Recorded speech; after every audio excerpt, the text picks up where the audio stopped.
नमस्कार, स्वागत है आपका कैपिटल टीवी में। वसूली गैंग पर कार्रवाई और देशमुख के जेल जाने से एनसीपी प्रमुख शरद पवार बौखला उठे हैं। शरद पवार ने देशमुख को क्लीन चिट देते हुए बीजेपी पर अपनी भड़ास निकाली और बेतुका बयान देते हुए बीजेपी को धमकी तक दे डाली है, जिससे खुद ही पवार बुरे फंस गए। आखिर क्या कुछ कहा पवार ने, इस रिपोर्ट में देखिए।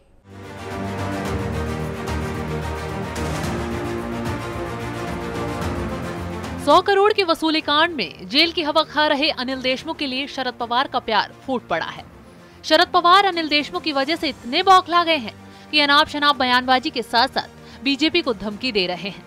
हैरानी की बात तो ये है कि पवार ने वसूली कांड में अपने नेता को क्लीन चिट भी दे डाली है, यानी कि गलत को सही बता रहे हैं। वहीं शरद पवार ने केंद्रीय जांच एजेंसियों और बीजेपी पर जमकर वार किया और कहा कि वो देशमुख की गिरफ्तारी के हर दिन हर घंटे की कीमत वसूलेंगे।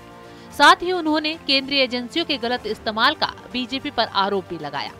शरद पवार ने भड़ास निकालते हुए कहा कि हम महाराष्ट्र को प्रगति की दिशा में आगे बढ़ा रहे हैं, लेकिन कुछ लोगों को यह रास नहीं आ रहा। सत्ता हाथ से निकल जाने से कुछ लोग अस्वस्थ हैं, इसलिए दिल्ली की मदद से महाराष्ट्र की सरकार गिराने के प्रयास लगातार कुछ लोग कर रहे हैं।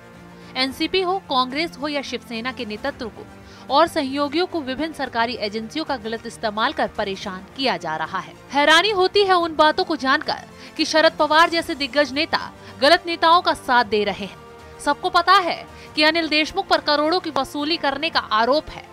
ईडी ने जांच पड़ताल के बाद उन्हें गिरफ्तार किया है, लेकिन फिर भी पवार आंखों में धूल झोंक कर देशमुख को क्लीन चिट देने का काम कर रहे हैं।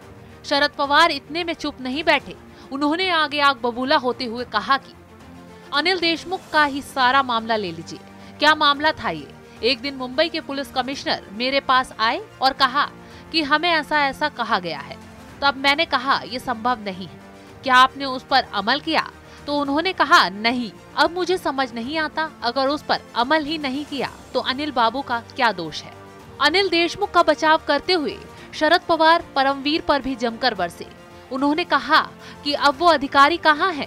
मेरी जानकारी के हिसाब से राज्य सरकार ने उस अधिकारी को भगोड़ा घोषित कर दिया।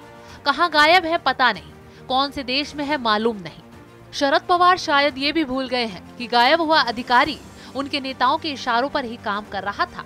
उसने उन नेताओं के ही राज खोल दिए तो उनकी पूरी गैंग को मिर्ची लग गई। सवाल तो बार बार ये भी उठ रहा है कि परमवीर खुद गायब हुआ है या फिर उन्हें किसी ने गायब करवाया है।